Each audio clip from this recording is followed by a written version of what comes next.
Hello and welcome to Weekly Fix. I'm here today, host Zane. I'm joined with Jacob as always. We missed a week, but we're back. We got an exciting show for you. A ton of trailers dropped. We got a fun question to talk about. But before we do any of that, we've got Reacher. I'm fully caught up. I know Jacob, the first show outside of a comic book series that he binged. So super excited to get your full thoughts on Reacher and everything that entails there. But before we do that, man, how was the last 2 weeks? Pretty chill. Didn't do a whole lot of nothing really. Work was a little bit slow after it was busy and then it got slow again. So not a whole lot that happened this past week, but like you said, a ton of trailers came out. I mean, we have a lot of fun stuff to talk about, like the Bad Batch Season 3 trailer. We're getting more and more information every single day about Avatar: The Last Airbender, the live action show. There's just some really, really cool stuff that's happening, and I'm very excited.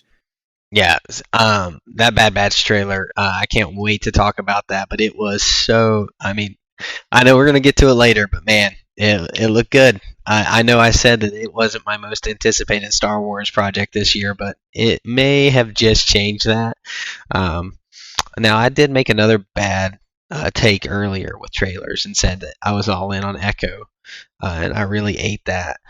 So hopefully, hopefully, Bad Batch doesn't do me dirty too, but I don't think they're going to. But Reacher, man, I kind of want to do this a little bit different, as it's not as a probably most of our fan base has not seen it, I'd say, in its entirety. So I'd like to give a season 2 overview, spoiler free review, and then we'll dive down into spoiler review and get into the weeds a little bit. What was your take on the season? A little non spoiler overview of the story, and then what was your thoughts? Say I enjoyed the season. Now, trying to avoid spoilers. I think if you are someone, obviously you're going to watch the show in order of season 1 and 2. So if you haven't seen season 1, obviously you're going to want to watch it before season 2. But honestly, I feel like this is also one of those shows you could almost skip season 1 and jump into season 2 and still have a really good time. It's a great show. They do a really good job of really not incorporating too much of the story from season 1, which I thought was an interesting thing, which kind of was expected if you know how season 1 ended. But I still think it was a really good show. I love the actors in it. I think they did a really, really good job. And I just like Reacher as a character. I think he's super fun. Like I said, I think it's one of those shows you don't have to watch season 1, but it will make season 2 that much better. I did really enjoy it. We're going to get into some things we liked and some things we didn't like. But overall, I think it was a great watch. I would definitely recommend season 2 to anybody. And that's my take on it. Like I said, we're going to get into some things that we might have liked and some things we really did like or didn't like. But overall, I think it was a great season. Yeah, you touched on something there that it didn't really pull from season 1 at all, and that was something that like draws me to the show. Whenever a story like this can tell a complete and total story within one season and not need multiple seasons to get a payoff, or there's not a cliffhanger at the end of these seasons.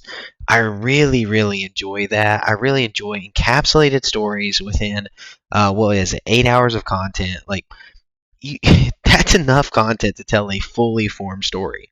That's more content than, I mean, I guess it's about the same as the entire Lord of the Rings trilogy. Like, you should be able to tell an entire story in 8 hours. So I really, really like the fact that it is an encapsulated story, that you don't have to watch the first season to thoroughly enjoy the second season, even though it does add. My wife quoted. I asked her for a quote because she absolutely loved Reacher. She threatened to watch it while I was at work because she couldn't wait to watch it the next night. And she said, "If you haven't watched it, you're missing out, and if you choose not to watch it, you're stupid." Well, I mean, there's some truth to that, I would say. Yeah, for to kind of just wrap, it is an investigation show. It's full of action and there's drama. It is very action heavy. It is an action show, but it's also there is mystery. It is a good crime thriller. They are investigating their friend's disappearance and murder in the second season, so that is a fun trail that they follow the entire length of the second season, and it does have a really really good story, and I think a satisfying conclusion. But with that, let's go ahead and jump into spoilers. If you haven't seen it, I'm gonna have a link down in the bottom. If you're on Spotify, you can just click chapter 2, and we're going to hop right to our fan question. So click that link if you're on Spotify. If you're anywhere else, it should be a timestamp in the description. But Jacob, let's get a little spoiler review from you.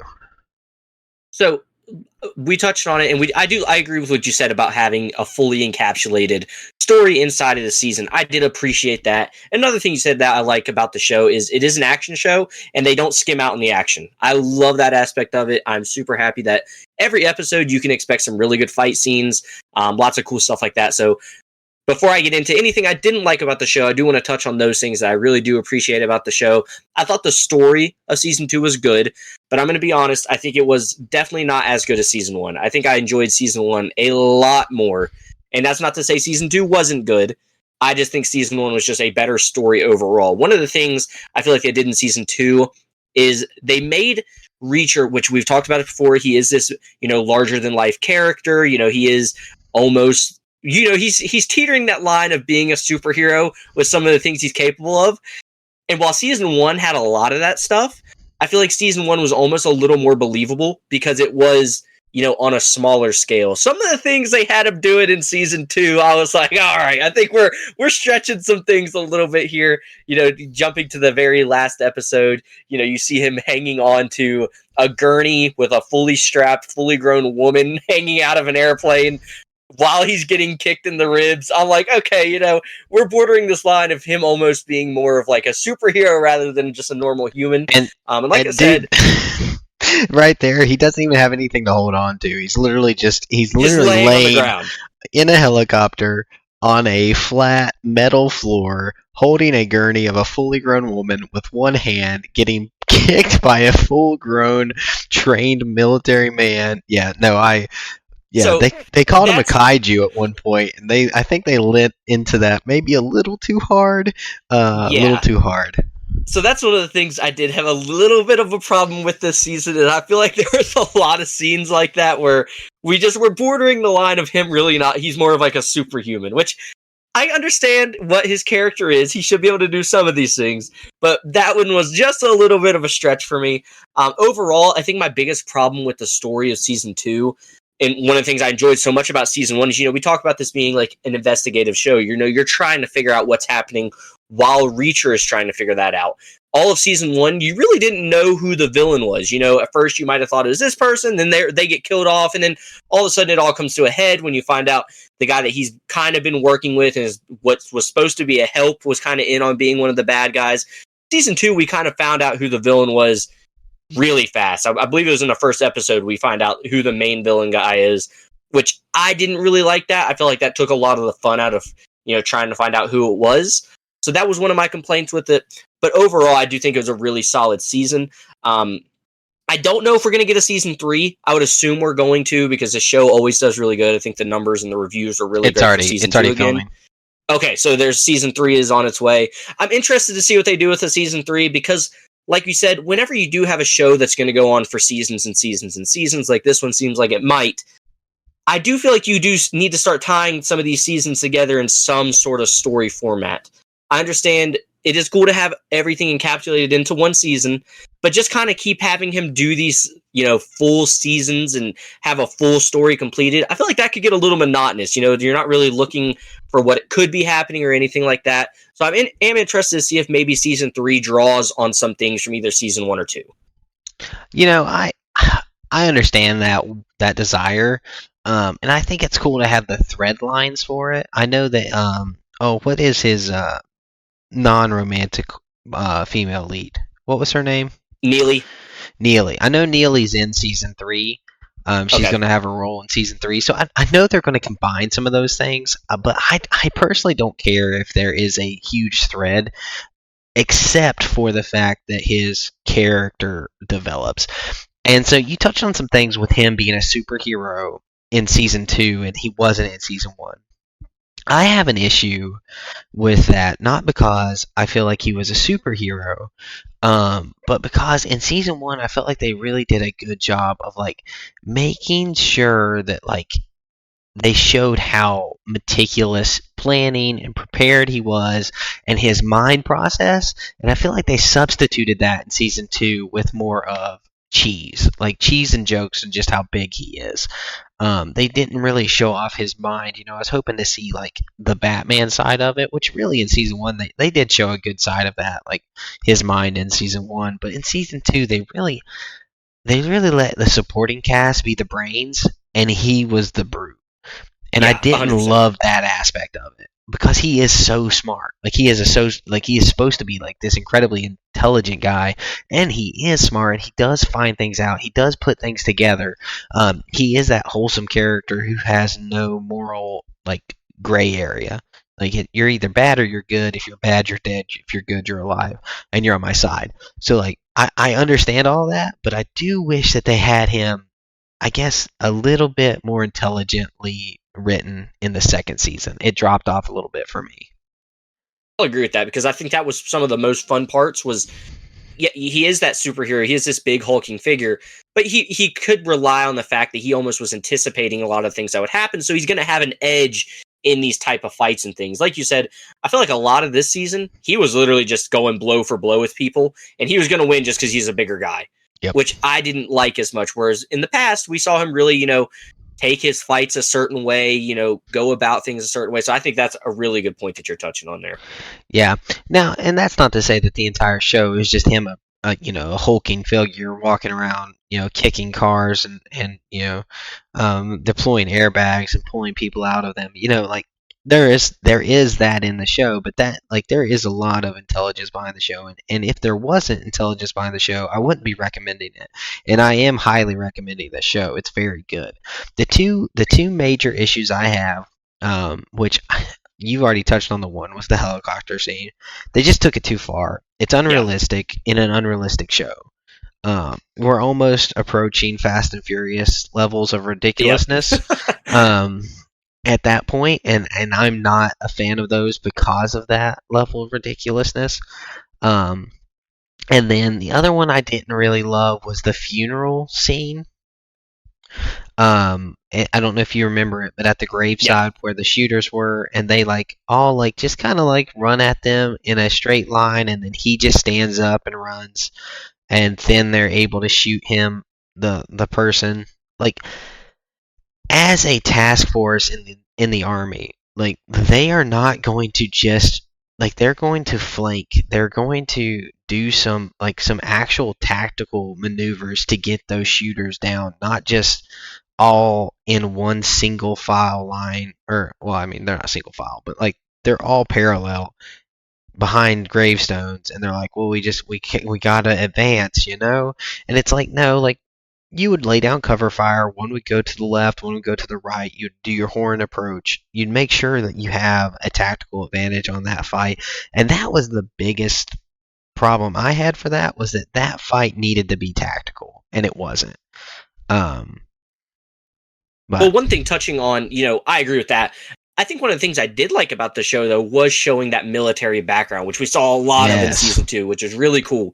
We kind of got to see how the whole group came together. I loved seeing those scenes. Those are probably some of the best scenes in the whole show. I love that they're... Absolutely. I almost wouldn't mind if that would have been the season. I almost feel like that might have been a better season than what we got, is if we went back in time and we saw Reacher assembling this group that they vaguely talk about in season 1, but figure out the way that they busted this huge drug cartel that was going on in the army. I feel like that storyline was a whole lot more interesting than what we actually got for season 2. And I still think season 2 story was decent, but I feel like those were the scenes I was like, oh, this is cool to see, seeing how they all came together, how they all worked together.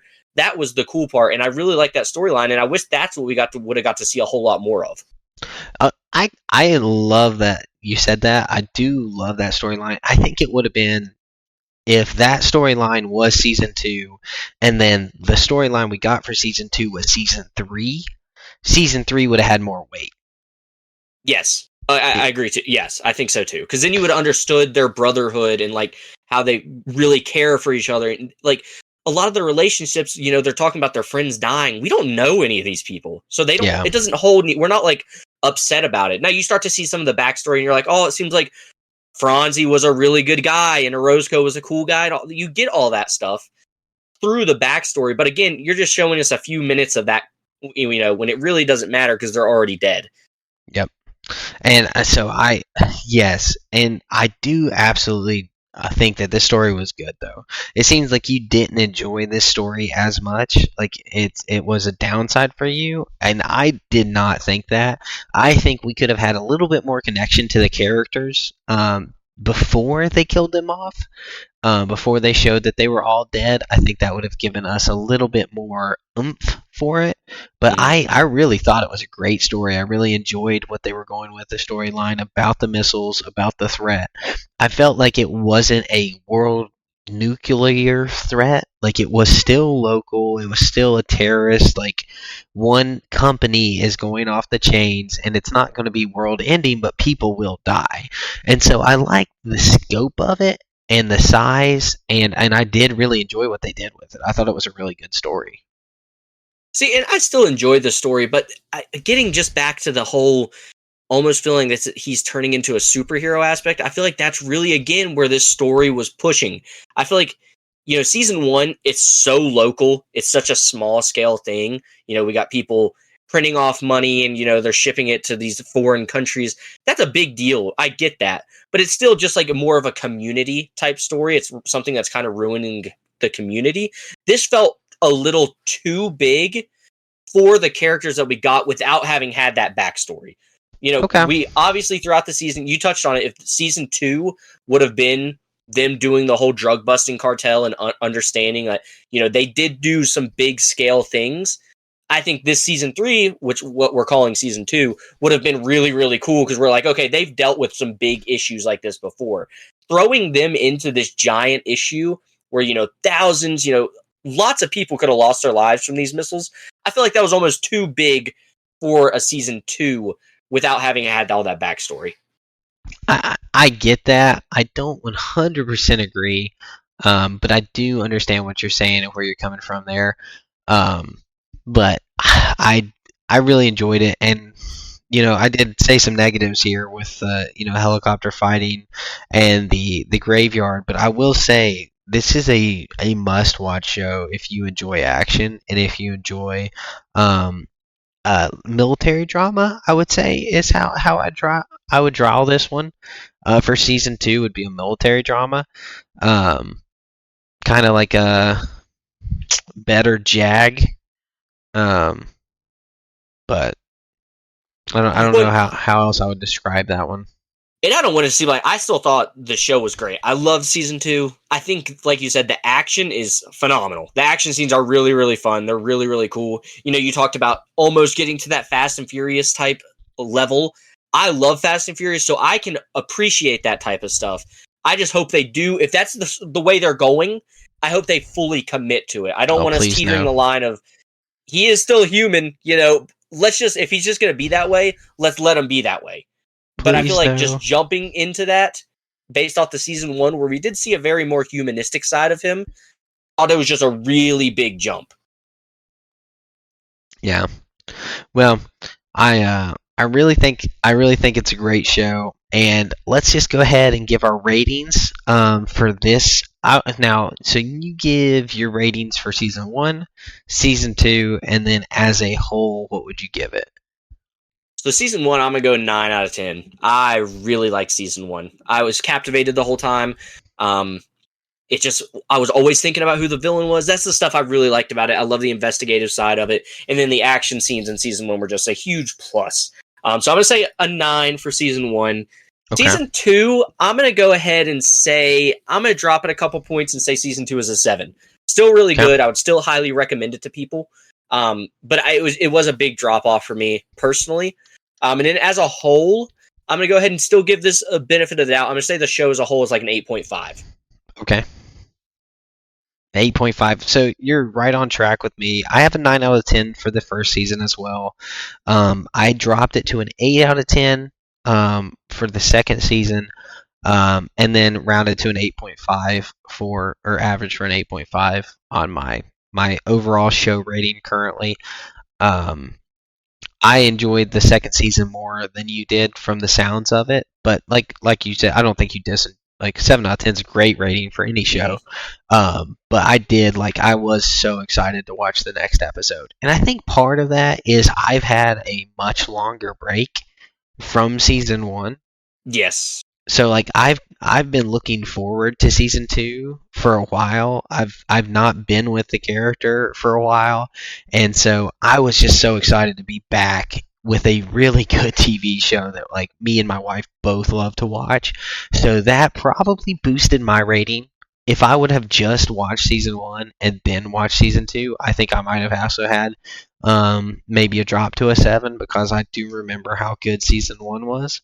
But that's currently where mine was. Yeah, just with how fresh season one was in my mind, I think and also you got to think sometimes the first season of something is always going to be regarded in your mind, whether it is or not, is just superior just because it's the first thing. You're going to have like that little bit of a nostalgic, even though I had just watched season one. I just really enjoyed it.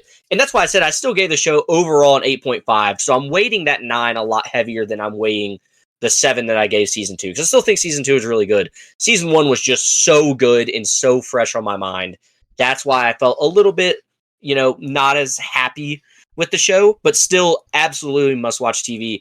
I'm super happy. I didn't know season 3 was filming, so I'm super happy we're getting a third season. It's just refreshing to have this type of show. When most of the time we're only watching comic book stuff, Star Wars, Marvel, a lot of that stuff. So I got to say, this show just does a lot for me personally, where I don't get a whole lot of that more real world type stuff. So that's why I think I really do enjoy this show so much. Yeah, and talking about real world, I'm gonna actually rearrange the show just a little bit from what I was talking about. I think a good jumping off point is to Masters of the Air. Have you heard anything about that? What? I've not heard that at all. So Masters of the Air is Spielberg's new TV show with Tom Hanks. It's starring Austin Butler, and it's about World War II fighter pilots, I believe, or bomber pilots. Okay. So it just came out on Apple TV. It released the 2-episode drop on Friday. I haven't seen it yet. Show. It's a show, yeah. Okay. It's the same producers as Band of Brothers, and that is my favorite miniseries of all time is Band of Brothers, and so it's the same. A lot of the same group behind Band of Brothers is behind this one, so I'm actually really excited for this and something that I will be watching during the upcoming months. So if you want to tag along with another, I know it's outside of your range a little bit, but if you want to talk about it on the show or watch it maybe sometime this year when we have some downtime, I think that's going to be a really good show. Oh yeah, really I'm definitely interested in stuff like that. It's not that I don't like more real world type shows. There's just so much other stuff I'm having to watch and keep up with. Yeah. It is so hard to just keep up with everything. But I love stuff like that. I think those old like fighter pilot. I like the planes. I think they look cool. So stuff like that's something I'd definitely be interested in watching. Yeah, I actually didn't even know it was coming out until a coworker actually talked about it. A few last week, he said, "Hey, yeah, on Friday this is dropping," and I went and looked at it. And I was like, "Oh, dang! It's got a great cast. It's got it's Spielberg. Spielberg. It's the Band of Brothers. So I'm full in. So really looking forward to. Yeah, it is during World War II, 5 miles above the ground and behind enemy lines. 10 men inside the bomber, known as a flying fortress, battle unrelenting flocks of German fighters. That's what the description that sounds is. Cool. I know my wife is a big history nerd with that type of stuff, so I know she would absolutely love a story based on something like that. And it's got Austin Butler, so yeah, well, so, but anyways, jumping into our I'm going to say it's our fan question. So with the new DC, we haven't talked DC much, but you posed this to me earlier. Um, it was who do you want to show up in the new DC franchise in the universe? Who do you want to show up? And so I took that and I said, hey, do you have a top three or like some favorites that you would like to see show up in the DC universe coming up? Yeah, so the first one that I told you that I really hope we get to see more of a fleshed out character about, and even if it's not playing into the grand story of whatever the DCU is going to be, if we just got like a show on it or something like that, which I don't know if DC has said they're going to be doing any shows or anything like that. I know we have like the Penguin show, but that's in its own universe and like the Robert Pattinson verse. So I know they do some of that stuff. I don't know if this DC universe is going to, but I'm a huge fan of Deathstroke. Always have been. I think he is such a cool character. I would love to really get some stories about him. I think he's such a cool anti-hero. And I think anti-heroes are sometimes the most interesting characters to learn about because they operate, we talk about Reacher not operating in a gray area. These guys live in the gray area. They do kind of what they think is good, whether it is or isn't. They keep alliances with people that might be bad because it might help them in the long run. I love that type of character because they kind of just do what they think is best. And, there's always a moral controversy between them because they need help doing stuff and they might not want it done in the most ethical way. So I think those characters are really cool. And I feel like Deathstroke really is a good example of that. So that is a character I would absolutely love for us to see some more of. Did you just call him an anti-hero? Yeah, I think he's he kind of walks the line. I wouldn't say he's a villain. You don't think Deathstroke is a villain? No, not in everything. In some of the stuff, I would say so, but I feel like he's kind of more of like a trying to compare. What's the show? What is Robin's other alias? Like Nightwing, and then what's the other one where he kind of does Red Hood? Which you spoke on. You would like to see. Yeah, that might be on your list. Yeah, I feel like he does a lot of that type of stuff. Yeah, I would. I don't think what I've read and know about Deathstroke, I would consider him an anti-hero. I would consider him a supervillain. I don't know about supervillain. I definitely do not think. I think he could be sometimes like maybe 5% of the time anti-hero, 95% of the time villain. But I personally don't think he has a moral compass for what I've seen. But so when you're like he's like an assassin, right? Yeah. Okay. One of the best. Who are they getting? What do assassins do? They take out people who they are being paid to take out. Yeah. So they're going to go to the highest bidder, and that's where I'm saying that's kind of you have that. They just kind of want to do their thing, like Jango Fett, right? Would you say Jango Fett is a villain? Yes. Would you say I wouldn't? I don't know that I would say he's a villain. I would say he kind of just does what he wants to do. Same with Boba Fett. Yes. I don't think he's really a villain. I think he does what he wants to do and what's going to pay him the most money. So that's where I don't. Maybe anti-hero is a bad word to use because now that I'm thinking about it, but it's more of like. That's what I'm saying. Is it's more of like an interest. You're not really for sure. They could be good if they get paid by the highest. Whoever's paying them. But that's not good. That's a bad person. I don't think. If you are persuaded by money, Jacob, you are a bad person. Dude, I don't. If you sell out to the highest bidder, you're a bad person. No. Like you don't have any standards for yourself. Like, oh man, you give me $500,000, yeah, I'll go shoot that senator in the head. Best believe it. But they could also go take out a terrorist. Do you see what I'm saying? So there's not really. That doesn't make really good. I don't think it's bad. That makes the people who are hiring them good or bad. Oh my. Okay. Well, maybe the new DC. Is a poor choice of words, but I think. That just as a whole, I don't think it's really like. I just like that idea of going and doing like if we saw some episodes in a show or something like that of him going out and assassinating people and doing like that kind of arc, like each episode was a story about how he did that. I think that would be really cool. Yeah, no, I think that'd be great. Yeah, I didn't mean to harp on your word choice. The anti-hero was a poor choice of words. I understand now. My bad. I wouldn't. I'm still like I said. I'm not calling him a villain. Just like I wouldn't call Jango Fett a villain. Oh, I 100% call Jango Fett a villain. No, I don't think so. You don't think he's a villain? I don't. I just don't. I don't view him when I think of villains. I don't think Boba Fett is a villain. I don't think Jango Fett is a villain. I don't really think Is Deathstroke Count is a Dooku a villain. villain? No, I wouldn't think. I don't think. See, Dooku's interesting, but he also he walks that line. That's what you could almost argue that we're gonna say Thanos is a villain, right? But he's Oh, also doing what he thinks is best. That's why you because can he's kind a of like villain. Like, that's no. I see. Not all villains are just doing like straight up evil stuff. Like Thanos thought he was doing what was for the greater good of humanity or people. yeah, Right, and I'm not agreeing that he should take out half or whatever the percentage yeah. of But the Earth was, but they're but that's like saying that your truth matters when it doesn't. Like there is truth. Like there is black and white. Like just because you don't see black and white, the right like just because you're colorblind and you think all good is bad and you're doing the good that you see, that's actually bad. That like even though you think in your mind it's a good, that means you're a sociopath. Like that so doesn't for mean you're a Thanos though. hero. But for Thanos, though, it's not like you just disagree with everything they're doing. If you can have a villain that you're like, oh, some of those points do make sense. But oh man, I do not agree with anything Sandos did. Let's kill half the people, create mass genocide. Listen, He talked about it in the What If series. Boy. All right. Moving on. Okay. Well, you touched on one of mine.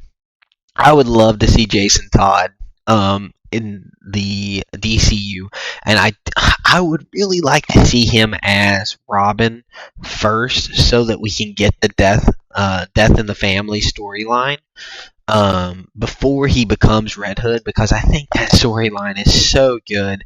And really get to see just what happens when you make some of the bad choices the Batman did.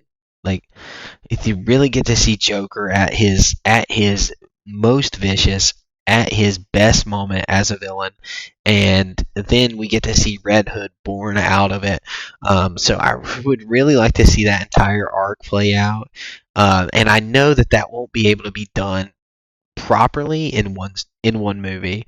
I think that would be best to be done in a TV series, where they could actually take their time with it and tell like the completed death of the family. But I don't know if they're going to do that.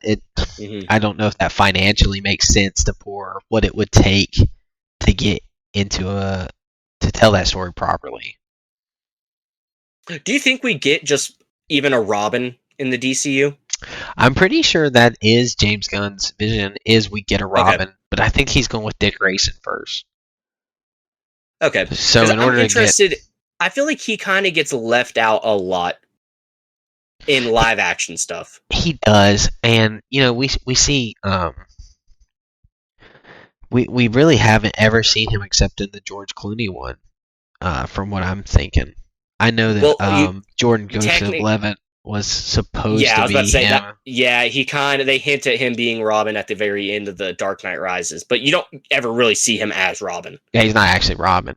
Yeah, his name is Robin. That's really the only connection we got. The Bat Family is so fleshed out and so good. Like, to get a Dick Grayson, Jason Todd, and then a Damian would be absolutely amazing. Mm-hmm. I think Damian Wayne is super interesting, but he's definitely my least favorite. I think Nightwing is awesome, and to see him on the big screen would be really cool in live action. But if I had to pick, I want the Jason Todd storyline, because that's Joker's best moment and worst, whichever way you want to look at it. But that's one. What's another one for you? That's one for each of us. A character I don't know a whole lot about, and I would like to know more about. So I think a DCU thing would be a really great way to introduce that for me personally. I'd like to see more of Martian Manhunter. I've always thought he's just a really cool looking character. Not one I've ever really read anything about. I just know he's a member of the Justice League and all that stuff like that. But I don't really know a whole lot about him. And I think it's also another character. I didn't watch a lot of those DCEU movies, so there might have been some Martian Manhunter stuff in those.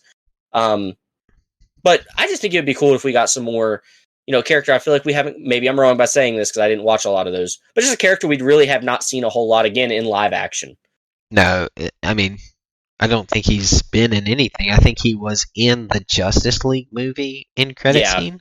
That's what I was thinking. But that's it. To me, I never really understood why Martian Manhunter was even in the Justice League. Like, I personally don't love that character. I feel like he's just a bad Superman. Because he's the exact same essentially as Superman. I think he can shapeshift is his pro, but he's vulnerable to fire. So well, and we all know if Lex Luthor's getting his hands on kryptonite, then I'm sure he'll have a way to get his hands on some fire. We're definitely yeah. Everyone's walking around with a flamethrower when Martian Manhunter comes around. It's just a really bad weakness because it is so available everywhere. Yeah, like I have fire in my house. You just light a candle and walk towards him. Yeah, no, I'm not saying. Like I said, I don't know a whole I lot couldn't about beat him. him with a candle. Like I'm not saying that like this dude's like weak. It's the Martian Manhunter. Like give him some credit, but I do think that he is the worst of the Justice League. And that's me saying that just because I don't know anything about him. So that's why I would like to know some more about him. And then all of my DC junkies, please let me know how terribly wrong I am about Martian Manhunter because that's just my personal view for what I've read. Because I've read a good bit of DC comics. They are my preferred comic reading material over Marvel. I do prefer DC comics over Marvel, in comic form. Not even close in movies, but in comics I do prefer DC. So, but I haven't really read anything Martian Manhunter too much. So I would be super interested to see him as well. That I just, like I said, don't know anything about him. So I would say I'm definitely less versed in DC stuff than I am Marvel stuff. So that's why I think I'm so excited for the DCU, is because I can really kind of feel like I can start to understand a lot more of these characters a lot better than I do know. Yeah. So that's why I would like to see some of these guys that, like Martian Manhunter, who I really have not really, I don't think I've ever really read a comic for him. So, well, cool.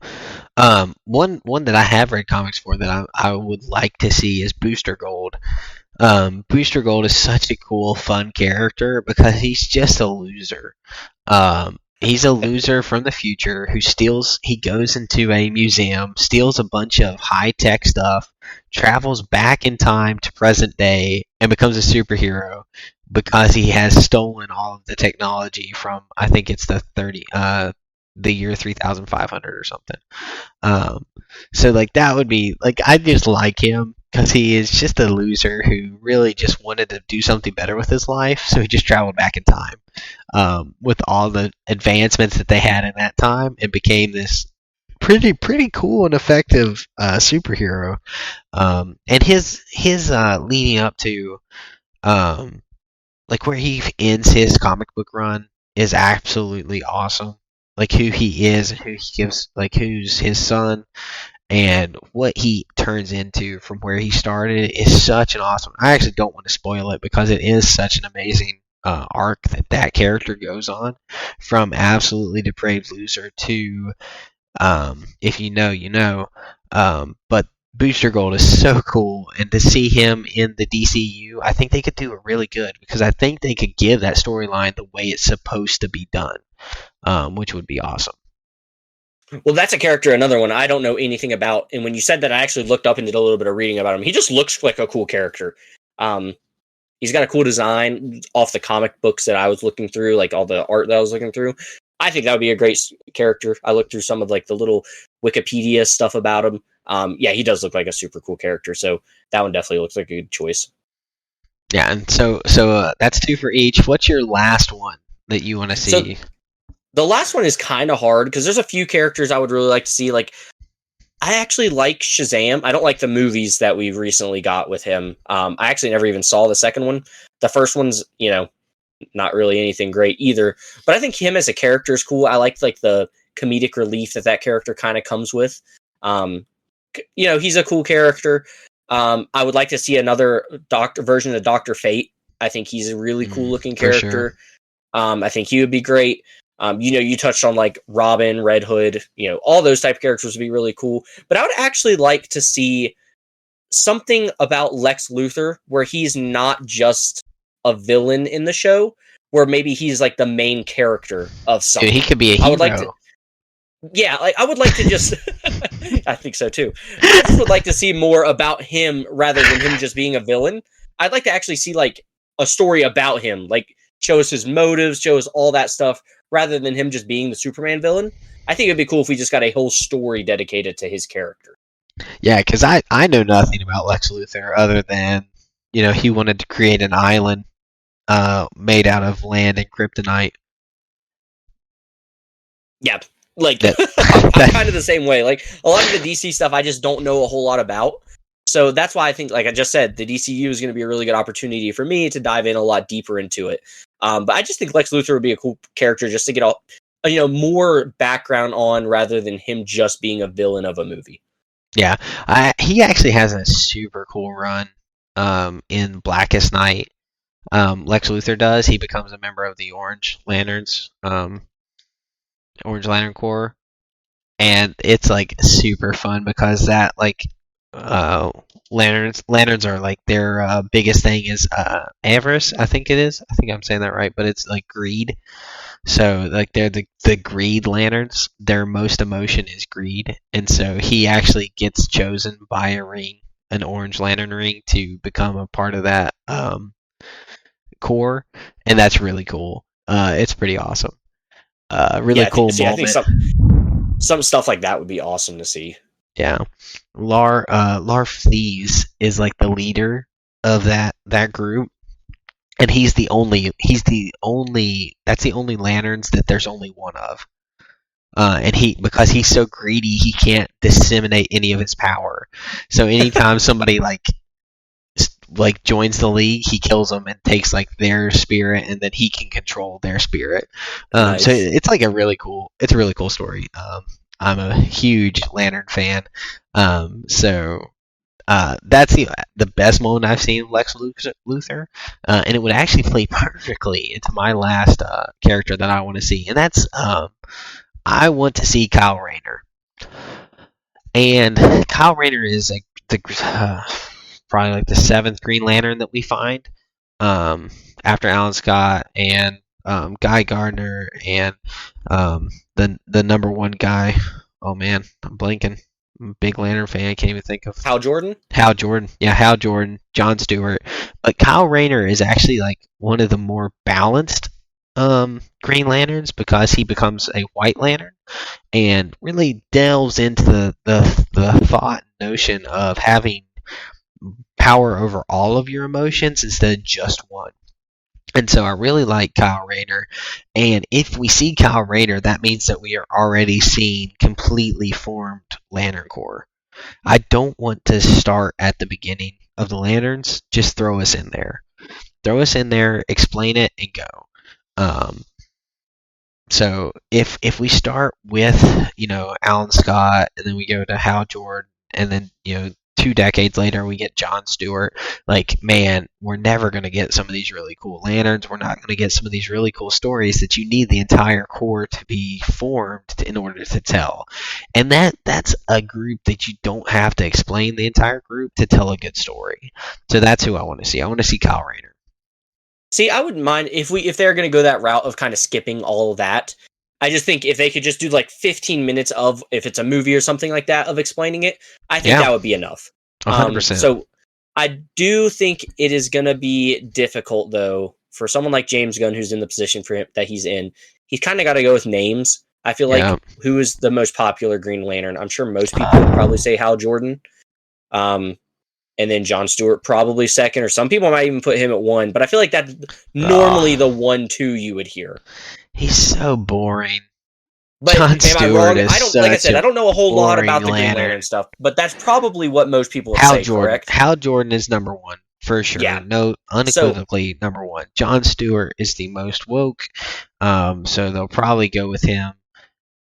Even though James Gunn isn't really woke mafia, but we do know that we do pander to money now. So yeah, so I feel like that would be the biggest problem with maybe getting one of them, is just the name is just not there like it is for Hal Jordan and Jon Stewart. I do understand that. That's why it's on the wish list. This isn't my predictions. Yeah. James Gunn, if you're listening, this is not advice on how to make money. This is just what I want to see. So I don't think that this would appeal to the masses as much as it would appeal to me, but still, yeah, I think it would be awesome. Yeah, I think there's so many question marks for this DC stuff because we just don't know anything. I feel like there's just so little. I don't think we probably won't know much until after this Superman movie. Well, they're doing the one animated that's show. Oh, what is it? They're doing an animated show already. Oh, I didn't know about it. Is it supposed to come out before the Superman? Yeah, I think it comes out next year. After. Yeah. Which, I mean, we got to be getting close to the Superman. It's next year. Is it next year? I don't remember. It's next year. Do they have a date for it? They do. Creatures Commandos. That's what it's called. And that's an animated show? That's the animated show. I haven't heard of that. Yeah. It's really weird. I don't know anything about them. Well, I mean, I'm down to watch something like that. It looks like Superman's supposed to come out July 11th, which from what I've heard, that's supposed to be July 11th to 25. That's supposed to be like kicking off the new DCU. So I doubt this animated show would come out before that. Yeah, I can see it coming out shortly after, either. though, to try to keep some momentum. Correct. I think that's exactly what's going to happen. Yeah. But I haven't really paid too much attention to it until it gets a little closer because it is super far away. Yeah, and with the way the entertainment industry works, who knows how much of this stuff we'll actually end up getting. So, but with stuff we are getting, there was one thing that I wanted to touch on, and we do know when Invincible Season 2 is coming now. Invincible Season 2 is coming March 14th. I have a problem with how that was announced. Like, why the heck are you like making a big deal about the announcement of the date? They posted, for those of you who don't know, they posted on Twitter. They said tomorrow they have the release date for their Invincible Season 2 Part 2. And it's like, just post the date. Like, I was hoping that all that was going to be because we were going to get a little trailer, like just like a little something, like nothing. Something to look forward to. It was literally just the date. It was literally nothing. It's just the date. How stupid is that? This whole season break has made me so frustrated with Invincible that it's like it is lowering my score of it. Oh, come on. I am dead serious. No. Taking a break after 4 episodes that are under an hour. And it's so money pandering. It's so money pandering because they stop it right at Christmas when everyone has to buy Prime so that they get 2-day delivery for Christmas. And then Reacher is out, their most watched show of 2023, so they don't want to run into that at all. And then February is Valentine's Day, and everyone's going to buy last-minute presents for their honey. And then, okay, well, we're going to need some Amazon Prime sales back, so let's just drop it in March. And I'm like, oh my goodness, like, it's one season of a show. It's a solid business plan, though. You got to admit. It is not. It just makes me mad. It makes me not want to pay for it. But we have to. We know we're going to also. Well, my spending habits don't allow me to not have it. Yeah. Yep, you gotta have Prime. So, but March 14th. I get what you're saying. I hate that I hate the 4-episode break thing. It was stupid, but I am still super excited for it. Oh, same. Man, we had quite a large cliffhanger in episode 4, so they definitely have us all ready to watch them. I know I am. I know I'm not gonna be missing out on it, but. Yeah, I think we're gonna pick up the pace super hard in the second half. Like I think we're gonna get a very, very quick, hard hitting season because we got the multiverse stuff that they really didn't touch on. Not at all. They did Like not. They touched on it in the first episode, probably the first episode most, and dropped it and we didn't essentially. really see it much at all after that. Oh, absolutely. So yeah, there's a lot of question marks with Invincible. Big Invincible. But now probably your favorite topic for the night. Bad Batch season 3 trailer. Oh, Dude, man. break it down. What are you thinking? Dude, it's gonna be epic. I'm almost looking at season 3 of Bad Batch as the Infinity War of the Clone Wars. It seems like we're getting so many cool characters back. It looks like Captain Rex, which is one of my favorite characters in all of Star Wars, probably maybe my favorite character. He's going to be, I think, a pretty prevalent role in this season. We see him quite a bit in the trailer. I really do. I think, like I said, I think this is going to be like an Infinity War style of the Clone Wars. I personally think, if you guys watch the trailer, if you guys haven't, don't listen to me what I'm saying. You guys can skip ahead a few seconds or a few minutes. But I personally think with them showing Asajj Ventress being in Bad Batch Season 3, I think we're going to get one more version of animated Ahsoka. I think she's going to be in the Bad Batch in some form. I think we're going to get to see, like I said, Captain Rex is going to be in it. We saw Cad Bane, Fennec Shand. There's a lot of characters coming back that we've only really seen in the Clone Wars. I have another strong theory that we're going to get to see Quinlan Voss, which is kind of more of a Clone Wars character, which is the most we've ever seen him in Star Wars outside of like the books and stuff. I think he's going to be in it. I think this is going to be a crazy season. I think we're going to get an epic Darth Vader appearance at some point during the season. I have some high hopes for this season of the Bad Batch. What about Caleb Dune? We're going to see any of him? Start and finish the show with him. Start and finish the show with him. I would be so down for that. I don't know if that one would be. I feel like that one, man. I hadn't really thought about him showing up. I don't think so, though. Okay. I kind of think with Rebels. Yeah, I think Rebels is really his story. Maybe I don't think so. So I'm gonna stick with what I said. I think we see Ahsoka. I think we see obviously Asajj Ventress. I think we're gonna see, like I said, Quinlan Voss. I think we're gonna get an epic Darth Vader appearance. Looks like the Emperor is gonna be in this season a little more than he has been. So yeah, I think this is gonna be an awesome season. Yeah, it does look fun. Man, the Bad Batch is one of those shows that really I wanted to like more than I did. But I wanted to love it, but I ended up just liking it. And I think that may be part of the time when I watched it, because I watched it like mostly by myself, late nights, binging it. As I was staying up late with my son, my newborn son, whether that is feeding him or trying to get him to sleep.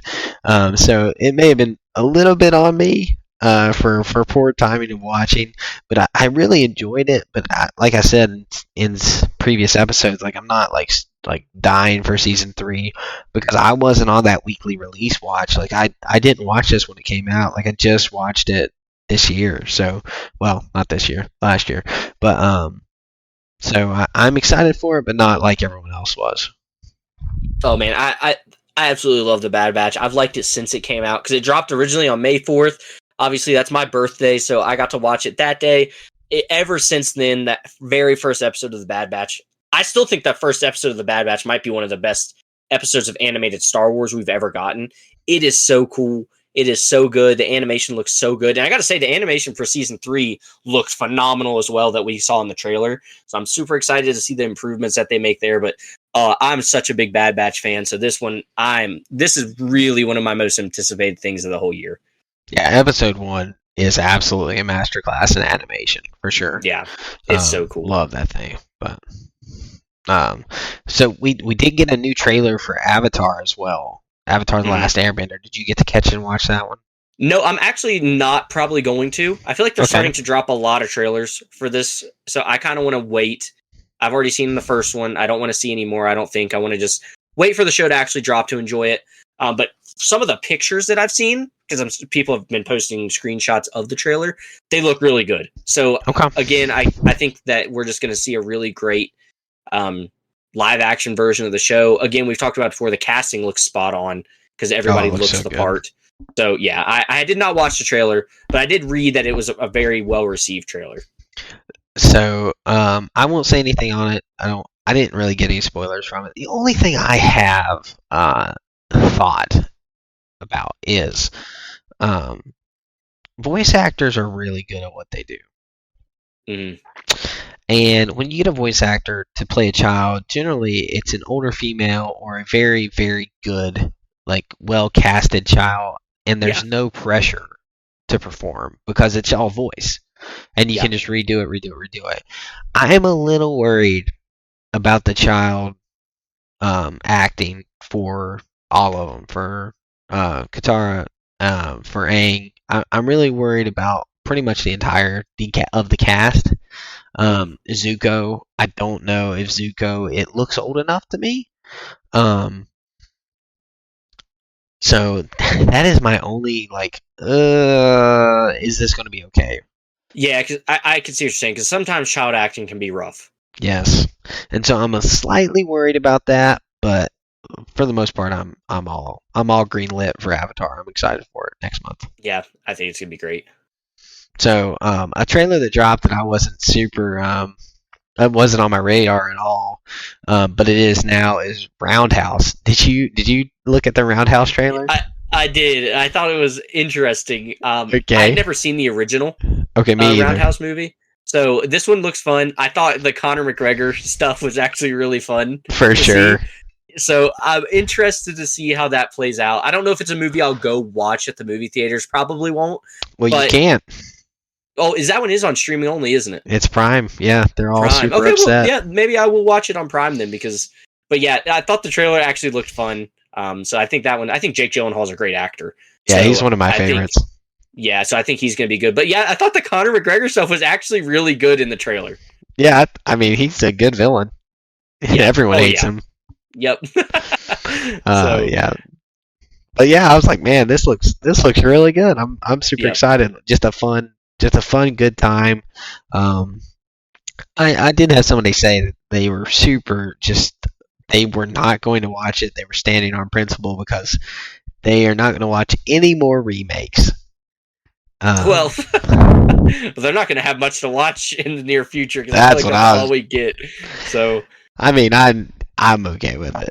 Like, if it's a good remake and you introduce the younger generation, I mean, I have people that won't watch things that are early 2000s, yeah, like that's because crazy. they say it's too old, and I'm like, man, you're missing out on a lot of good stuff. So I understand it's a safe bet for studios, it's a safe bet for Money Pit, and like, yeah, I want some original content, but if you can make it better, and me and you, we haven't even seen the original Roundhouse. Yeah, Maybe so that's it's something perfect we for us. should have revisited, but I just haven't. So Yeah. you throw it in there with familiar actors, upgraded effects, potentially. I mean, sometimes it's worse today because they cheaped Rely out too on the much budgets. yeah.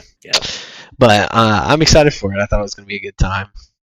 And then I have one last question for the podcast. It's actually been a little bit longer one than I thought we were going to have this week. But we have 3 days left. Well, technically, I guess 2 days left in January. What game did you platinum? So, all right, I had a rough January because, of course, we talked about on in the past. I'm a Call of Duty kid, and Call of Duty dropped ranked play this month, and of course, I got sucked right back into playing Call of Duty a whole bunch. So I actually did not platinum my game until literally last night. I did. Oh, you did it though. Yes, I did do it, and I did take a little bit of a cheap way because I was going to try to just start a game from beginning to end and platinum it, but I just ran out of time this month. So I went back and I actually completed Spider-Man 2, which I had not ever platinumed when I played the game originally. Okay. I had a whole bunch of side missions, a whole bunch of collectibles and stuff I still had to do. So that is what I did last night. I played for about 3 hours and wrapped up Spider-Man 2. And it just, I don't feel like I talked about it a whole lot in the video game podcast we did. I think Spider-Man, though, that series might be my favorite video game series of all time. It is so good. I know you haven't got to play it yet, so I won't say any spoilers or anything like that. But dude, it is that series is just amazing. I love the Spider-Man games. Getting that platinum was fun. So many cool little Easter eggs that they throw into the game, kind of leading to the future of what they're going to be potentially doing with the Spider-Man 3 and stuff like that. So that got me super excited because it's stuff I hadn't seen yet, where I hadn't done a lot of these side missions, which is where you get a lot of those Easter eggs. So that was really fun. And I gotta say, I won't say any spoilers just in case. I know one day you're gonna get through them, but they have a little Easter egg in there that might be more indicative of, the MCU side of stuff rather than the video game side of stuff, which I thought was really, really cool. So Okay, okay. it was really cool. I think I told my brother, because he played it, he didn't do it's literally the last thing he didn't do. It's all he needs to do to platinum the game. And I was like, did you do this? And he was like, no, that's the only thing. I was like, you need to go do it, because it was that cool. So Okay. yeah, that's what I did for this Very month. I cool. finished up Spider-Man 2, and it was a blast. Dude, that's awesome. Yeah, I kept getting those. So I checking my emails. I got the Twitch email alerts, and every morning when I get on, it'd be like, I am Call of Jar Duty. was live on Call of Duty, and I'm like, Yeah. aw, dude, he's not gonna do it. Yeah. No, I did something. I did get a platinum. Okay. So like I said, and I didn't break my rules, because technically I said you just had to get a platinum. That's right. I have a couple of other friends that are doing it with me. And they've done some similar stuff. Like for this first month, they just platinumed a game that they had been working on. It was a game they wanted to get back to, but just hadn't. Yeah. So a couple of them did stuff like that similarly too. So I didn't break the rules fully. I am having a hard time deciding on February's game. So that's going to be interesting to see what I pick there. But I did get my January platinum. That's awesome. Yeah, man, I tell you, dude, don't pick up Baldur's Gate if you're planning on sticking to this. Oh, dude, man, I couldn't even keep myself off of Call of Duty. So I'm sure if I picked up Baldur's Gate, I'd be in even more trouble. Dude, I literally Call of Duty last night I was playing and it was 12:30, and I said, okay, I'm just gonna do something real quick. I'm gonna get to bed before 1. I looked up, it was 12:57 or 2:57. Yeah, it just gone. I was like, oh my gosh, where did this 2 hours go? Yep. Yeah. So yeah, it was a rough night. So, but man, it's so good. It is such a good game. It's so funny to me though, because ever since we've started playing games together, I've only known you to play Apex. That's it. Yep.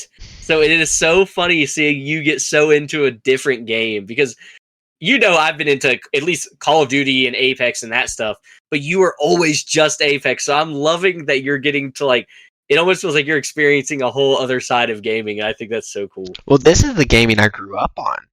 Yeah, is you're kind of just getting back to it. I used to play Lord of the Rings Tactics all the time, and I don't know if you know what that is, but it's a turn-based combat Lord of the Rings game, and I love that game. I played it all the time. I beat it several times. I think it was on my PSP as well.